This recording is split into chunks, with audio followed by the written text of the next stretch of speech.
बिस्मिल्लाहिर्रहमानिर्रहीम। अस्सलाम वालेकुम dear students, I am your science instructor Ubaidur Rahman Baig. हम साइंस 6 में different levels of cellular organisations को स्टडी कर रहे हैं। आई होप कि आप बच्चों ने आज की ब्रिजिंग एक्टिविटी क्लास में परफॉर्म कर ली है। आज हम सेलुलर ऑर्गेनाइजेशन में टिश्यूज और ऑर्गन्स को स्टडी करेंगे। टिश्यूज क्या है? हम कहते हैं जब भी सेल्स जिनके स्ट्रक्चर भी सिमिलर हो और फंक्शंस भी सिमिलर हो, जब ये सेल्स आपस में मिलते हैं तो ये मिल के टिश्यू बनाते हैं। एनिमल्स में भी, प्लांट्स में भी। हम एनिमल्स की स्टडी बाद में करेंगे, पहले हम प्लांट्स के अंदर इन टिश्यूज को देखते हैं। लीफ में बच्चों देखो कि जो बाहर की साइड पे टिश्यूज हैं जो आपको यहां प्रोमिनेंट हो रहे हैं, ये बच्चों टिश्यूज कहलाते हैं डर्मल टिश्यूज, जो लीफ की प्रोटेक्शन करते हैं। लेकिन जैसे ही मैं अभी लीफ की इनर साइड को स्टडी करूंगा तो आप देखेंगे कि जो इनर साइड वाले टिश्यूज हैं ये डिफरेंट है और इनका नाम भी डिफरेंट है। हम इन्हें ग्राउंड टिश्यू कहते हैं।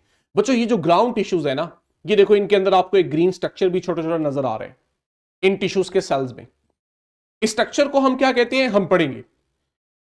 इन्हें आप कहते हैं ग्राउंड टिश्यूज। और ये जो ग्राउंड टिश्यूज हैं इनका एक बहुत इंपॉर्टेंट फंक्शन होता है और वो फोटोसिंथेसिस है। हम इन सब चीजों को आगे पढ़ेंगे। फिर इसी तरह हमें लीफ में एक और तरह के टिश्यूज भी नजर आते हैं बच्चों। ये देखें, इन्हें हम कहते हैं वेस्कुलर टिश्यूज। कोई गेस कर सकते हैं कि ये जो दो तरह के वेस्कुलर टिश्यूज हैं इनके नेम क्या हैं? बिल्कुल, एक को हम जाइलम और एक को फ्लोएम कहते हैं। आपको इसे आइडेंटिफाई करना है। इसी तरह एनिमल्स में भी कई तरह के टिश्यूज होते हैं। जैसे हमारी बुक हमें बताती है muscle tissue, epithelial tissue, connective tissue and nervous tissue. और मजे की बात बताऊं, हम इन चारों टिश्यूज के अंदर मौजूद सेल्स को अपने चैप्टर 1 के लास्ट पे पढ़ेंगे। अब ये सभी तरह के टिश्यूज जो एक दूसरे से मुख्तलिफ है, इनका स्ट्रक्चर भी यूनिक होता है, यानी एक दूसरे से मुख्तलिफ होता है। और चूंकि इनका स्ट्रक्चर मुख्तलिफ है तो आप देखते हैं इनका फंक्शन भी एक दूसरे से मुख्तलिफ होता है। जैसे आप देखो आपकी बुक के अंदर हमने प्लांट और एनिमल्स में मौजूद डिफरेंट टिश्यूज की डायग्राम शो की हुई है।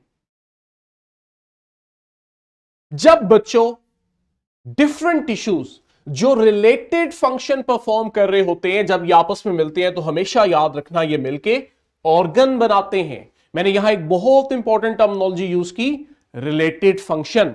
मैं आपको एग्जांपल से समझाता हूं। हम ग्रेड 4 में स्टमक को पढ़ के आए। स्टमक हमारी बॉडी में मौजूद एक ऑर्गन है और ये क्या काम करता है? ये डाइजेशन ऑफ फूड करता है।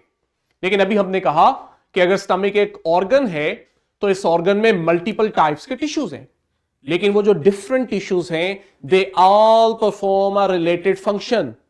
उन सब टिश्यूज का रिलेटेड फंक्शन क्या है? Digestion of food. Very nice. Same way plants में अभी हमने लीव्स के अंदर डिफरेंट टिश्यूज देखे। जब ये डिफरेंट टिश्यूज मिले तो इन्होंने लीफ बनाया जो कि एक ऑर्गन है।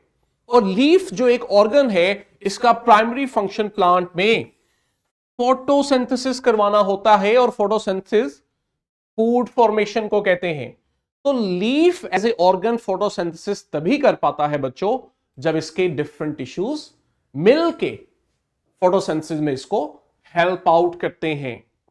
ये बच्चों आज का हमारा लेक्चर था जिसे हमने सिमुलेशन की मदद से अंडरस्टैंड किया।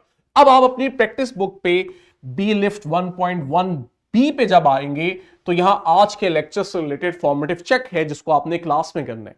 और उसके बाद हम अपनी प्रैक्टिस बुक के ही बी लिफ्ट 1.1 बी पे थ्राइव करेंगे जो कि हमारा होमवर्क होगा। तो बच्चों आज का लेक्चर यही कंक्लूड करते हैं, कल यहीं से कंटिन्यू करेंगे। टिल देन अल्लाह हाफिज।